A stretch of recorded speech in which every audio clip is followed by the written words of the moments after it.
family, to another edition of Stranger Thinking Media, where we bring you the gospel of Yahushua HaMashiach, Jesus the Christ, to address the problems of a modern world. So, stay tuned. We have an awesome show for you today.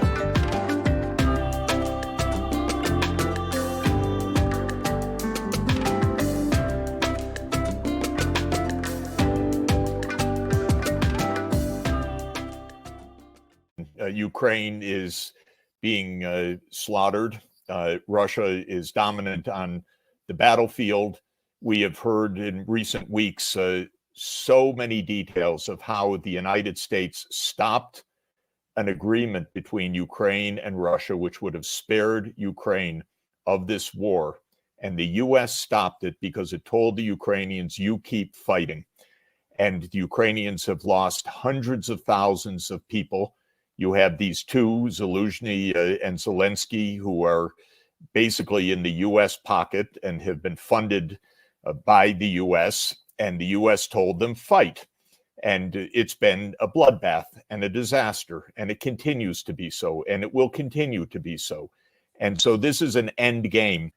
The Financial Times reports that the Zelensky administration recognizes they're not likely to get the $68 billion that they want from Congress.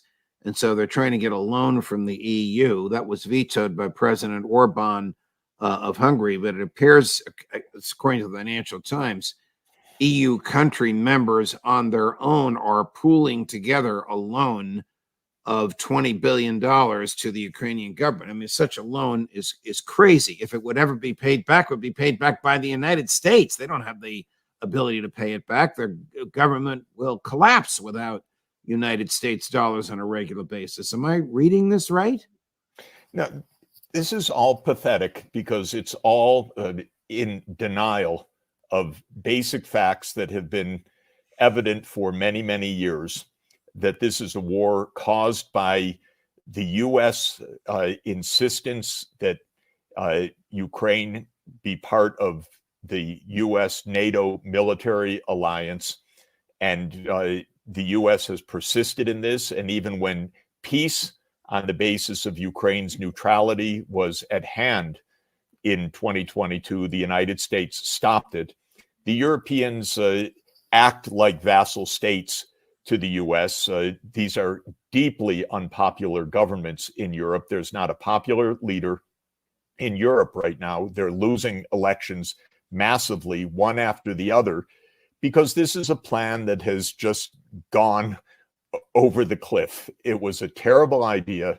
It was based on a set of miscalculations of the U.S. military-industrial complex, and it's gone horribly wrong. And they can't admit it because they're all parties to this horrible outcome. And so they don't want to admit it. They'd rather double down. It's not them fighting after all. It's not their money. It's everybody's doing it on deficit spending and on not their soldiers, but on only Ukrainians dying now, Ukrainian young women who are being pulled off the streets, drafted, sent to the front lines to be killed.